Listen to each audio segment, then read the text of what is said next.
Ordinary till you see the core side of it. And what you're looking for is the story behind the news. We bring it to you from Lagos, the commercial capital of Nigeria. Giving you all sides and political stories round the clock. Every detail from the start line to the final whistle. CoreTV News, expanding your view.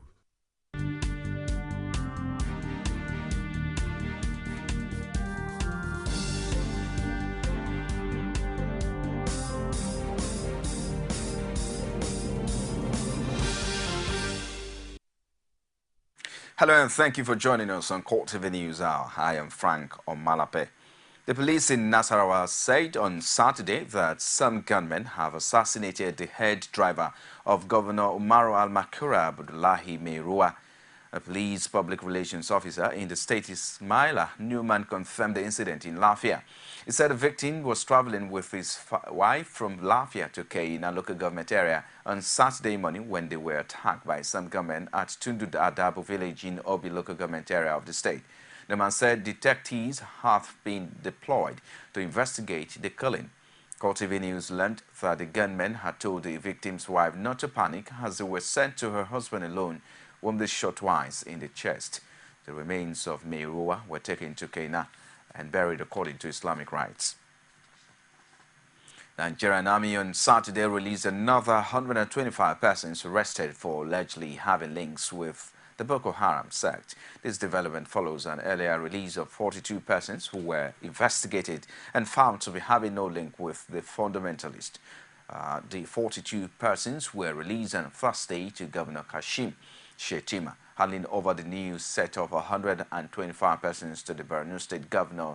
The spokesman of the 7th Division of the Nigerian Army, Maiduguri Sani Usman, said 254 persons were intercepted fleeing from the state after attack on Boko Haram strongholds in September.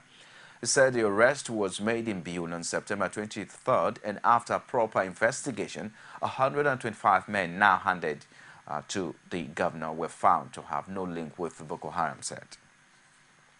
Despite the controversy on the interpretation of Friday's court ruling, the Speaker of the House of Representatives, Aminu Tambuwal, says he remains the Speaker. Tambuwal was speaking in Kaduna on the sidelines of an all-progressive Congress Northwest stakeholders meeting, added that his fate is in the hands of God. The Speaker is convinced that a majority of members of the House of Representatives are behind him and advised Nigerians to ignore what he termed wrong information. On the court's position, Tambuwal insists that his counsel Lateef Agbemi was right in saying that status quo referred to a period before his security details were withdrawn. He added that any attempt to alert it amounts to contempt of court. Lagosians have, for the second day running, expressed disappointment at INEC over the poor handling of the distribution of permanent voter cards in the state. They described the process as cumbersome in centers where officials of the electoral body were noticed and decried their absence in other centers. A correspondent, Omatayo Alo, brought back this report. While these Lagosians are glad to have finally received their permanent voter cards, this man is not pleased with the situation of things in his ward. This is not a party affair, it's INEC affair. I am not interested whether it's PDP or AC or PRP, I'm not interested. I want to sign my franchise. According to these eligible voters, the process of first looking for their names on the list and then waiting for the INEC officials to look for the cards before issuance is stressful and capable of discouraging large turnout. This list pasted on the wall is numbered. The cards should be numbered, should be arranged in that order, so that when people come, instead of this rowdiness you are seeing here, they ask of your number you see on the pasted names. Then they go, just like in the universities, they go straight to where the number is. So people will not be, crowded at the seats like this. Majority of people, they've lost their voter's card. Eventually, they are waiting for form to fill and attach their passport photograph in order to collect their original voter's card. That was the reason why the crowd is much. I think the form is available, and a lot of people are requesting for the form to make photocopy. So, but they were saying the form is not available. That was the reason why the crowd is much. There were also complaints on the late arrival of the INEC officials and absence of others in some areas visited by CoreTV News. Unfortunately, these people, they are not yet here, they are absent, but yesterday they are here. They brought all the list, all the documents, but today they said there is mistake on the computer, so that's why they are absent here today, so we don't know what to do. A Lagos House of Assembly aspirant, Adedamola Kasamo, recounts his experience and called on INEC to put its house in order. People are crying. People are worried about the future of this country. And you are depressing people. You are discouraging people by giving them this kind of attitude, because they would not even be encouraged to do anything come 2015. And that is the only way we can move the country forward. If we cooperate amongst each other, then we will move the country forward. But if the cooperation does not even come from the top, how would we expect to work with the people? The promise made by the Lagos Resident Electoral Commissioner Adekunle Ogunmola that the electoral body will step up its game, having admitted the flaws of the day one of the process, appears an empty promise going by the experiences encountered on the second day of the exercise. Omotayo Alo, CoreTV News, Lagos. Meanwhile, a chieftain of Nigeria's leading opposition party, the All Progressive Congress, Bola Tinubu, has described the shoddy performance by INEC concerning the distribution of the permanent voter cards in Lagos as a plot to rig the 2015 general elections by the PDP. Tinubu spoke against the backdrop of mounting complaints that have greeted the exercise in Lagos. Here again is Omotayo Alo's report.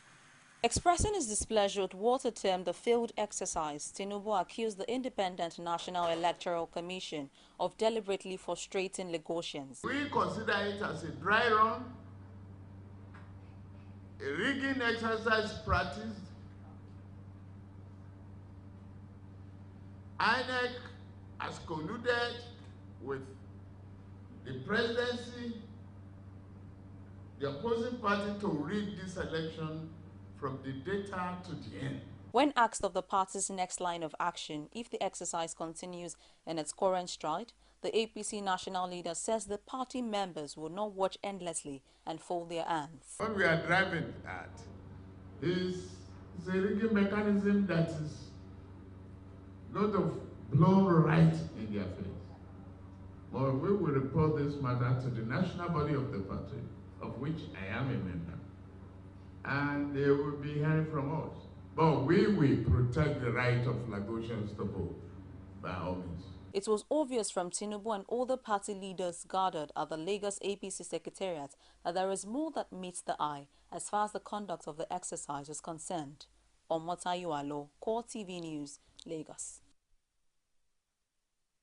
The governor of Osun State, Rauf Aregbesola, says regular tax payments by Nigerians will ensure an all-round distribution of dividends of democracy to the people and save the country from economic misfortune occasioned by the current drop in the global price of crude oil. He made this known at the launch of the electronic tax clearance certificate and a new easy tax regime targeted at artisans in the state. Our correspondent Rashid now tells us more. Tax payment is old as man himself, and successive governments have devised various ways in the collection of tax. The integrated system of tax collection aimed at solving knotty issues surrounding it has become the order of the day.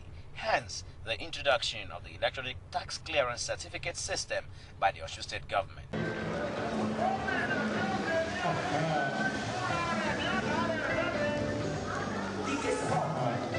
Aregbesola, who lamented the dwindling nature of federal allocations and the downward slide in the global price of crude oil with its attendant effect on the Nigerian economy, says tax payment is the only bailout left for any government yearning to deliver the dividends of democracy to the people. It's the only way out. It's not expediency. It's the only way out.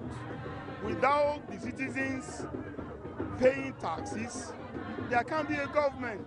The only way a modern government and society can be run is to prompt payment of taxes.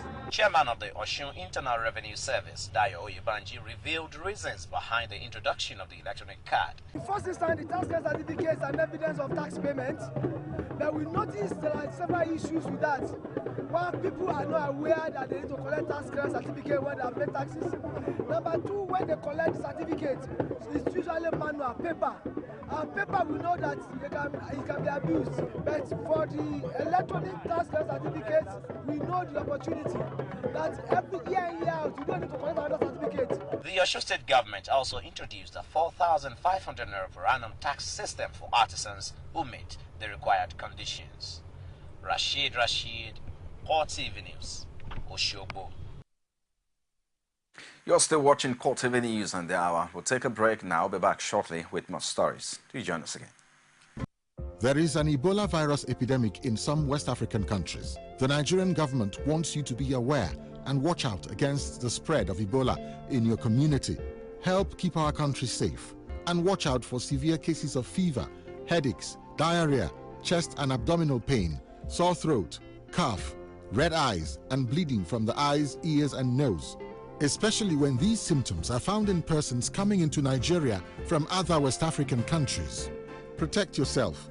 Wash your hands regularly with soap and running water or use a hand sanitizer. Avoid contact with the blood, urine, feces or saliva of animals like bats, monkeys, gorillas, chimpanzees or infected persons. The Ebola virus is deadly. Don't catch it. Don't spread it. This message is brought to you by the Federal Ministry of Information. It's facebook.com/CoreTV News. And our Twitter handle at CoreTV News NG.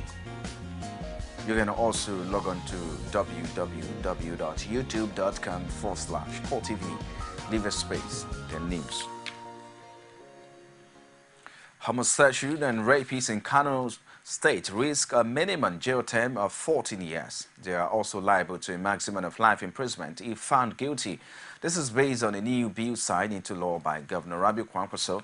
He heard of his Hisbah board, Abayu Sofi, told CoreTV News that his men are already prepared to ensure the implementation of the new law.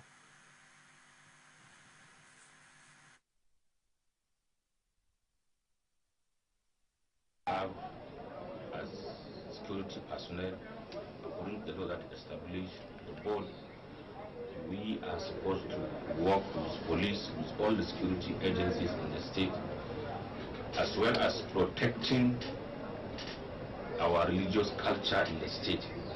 So during every festivities, we send our corps to attend these activities.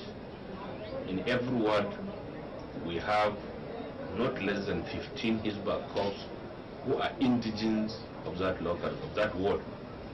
They do report and observe the activities going on in each of their wards. During the Eid festivities, our corps on duty in one of the local governments arrested somebody raping an underage girl during that he has induced the little girl with a little amount of money. Our corps, under our routine, when we arrest somebody of that nature, we hand him over to the police for proper prosecution, and we used to go there as witness so that we will get conviction in that case. Because of the rampant cases of rape we used to have in the state, His Excellency, the Executive Governor of Kano State, Engineer Dr. Rabi Musa Konkosu, has ordered the State Assembly to review all laws that are supposed to be with rape cases. He has ordered them that the punishment given now is not enough. That is why maybe we used to have so many rampant rape cases in the state. So the State Assembly are presently reviewing all the laws that involve rape cases. We are sure when the laws are reviewed, these cases will definitely drop, because it will serve as a deterrent to others, because the punishment is going to be harsher than what is obtained before. the rapists will be arraigned by proper court of law, and they will be charged according to the state penal code or state Sharia laws, that they will be punished for sexual assault. The new law has also received the backing of lawyers in the state. One of the lawyers, Priscilla Enoch, told CoreTV News that the development is overdue. Under the Child Rights Act and under Section 31, it says that having a sexual knowledge or a carnal knowledge of a child is an offense. And that since she's not even an adult, the law says it is graded up to the offense of rape. Moving down the section, it says that it is punishable for life. In fact, the Child Rights Act emphasizes the fact that even if you obtain the consent of that child, it is rape ab initio, because she's a minor and incapable of making right justice for herself. It is immaterial if such an offender saw the girl and she looked older than 18.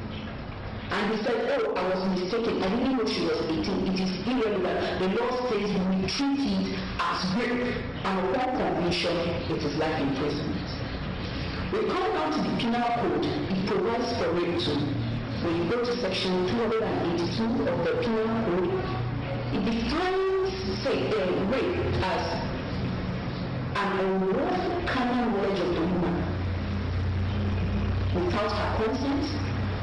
With her consent, if she gave her consent out of duress, if she gave her consent because lack of it may lead to her death, it is rape. So the person who trains a gun at a woman, for example, in an attempt to commit rape, and says no, she consented to it, the law says it is rape. Because it was for fear of force, of harm, of loving or death that she submitted.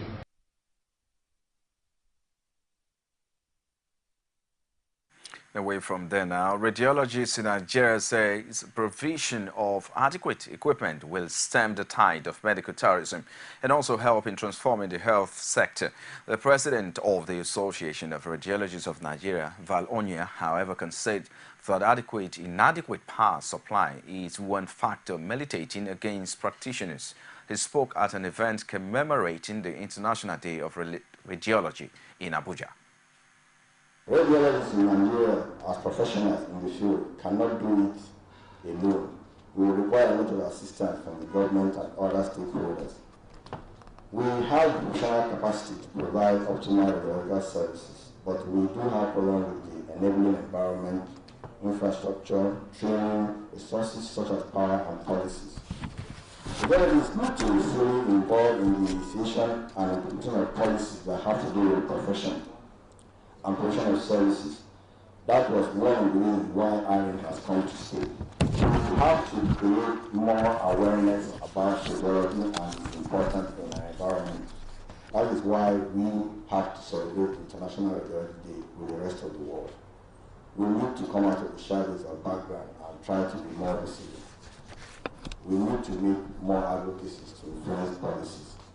We need to reach out to government in any way we can and tell the government what we need, what we can do for them, and what they can do for us. One of the things we're doing now, we're kind of adding this as an advocacy thing.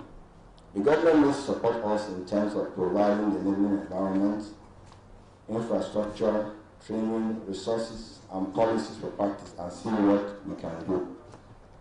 Health policies, apart from the focus on maternal and public health, should also look at what we radiologists can do or add to their evidence-based medicine.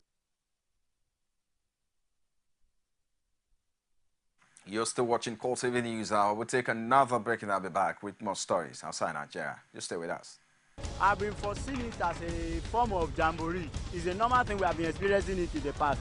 If you look at the Obasanjo regime, they did the same. But what's the outcome of it? We cannot do without our health. If it's necessary, we should do it. When you are a small child, your children, they went to a free school, this thing. But now, when They cannot put the money up like that. They are there making laws, chopping money over there. You are sending somebody to unknown area to go and fry the Boko Haram. Is it possible? Because it's their work they receive. Try and know their problem, what they really want in this country, and settle them. At this particular period in time, because it will not pay the government. You can't predict Nigeria. Nigeria, they know their way out. If they, telling people, say, oh, can't do this, they will follow. Because the people that we have on ground, what are they actually doing? This man, Opara, decided before, make Northers go, make Easters stay. Yeah? You women are bringing the problem. Women are wearing trousers. Deuteronomy said that no woman should wear woman's shirt. No man should wear women's shirt. God is annoyed with people. The People, only on CoreTV News.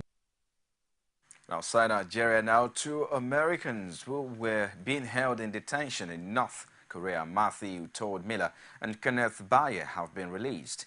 The release follows that of a third American, Jeffrey Foley, had last month. The U.S. had accused North Korea of using the detained Americans as pawns in a diplomatic game, a charge the North Koreans had denied. The U.S. Department of State said in a statement that it welcomes their release from the DPRK, where they were held for 2 years and 7 months. Miller, 24, had been sentenced to 6 years hard labor in September for what North Korean state media described as hostile acts. He had been in custody since 10 April when, according to North Korean sources, he destroyed his tourist visa and demanded asylum. Bayer had been arrested in November 2012 as he entered the eastern port city of Raisin, a special economic zone near North Korea's border with China. He has been described as both a tour operator and Christian missionary. North Korea said he used his tourism business to form groups to overthrow the government. He was sentenced to 15 years hard labor in May 2013. And that's a wrap on CoreTV News at this time. Many thanks for watching. I am Frank Omalape. I'll see you again.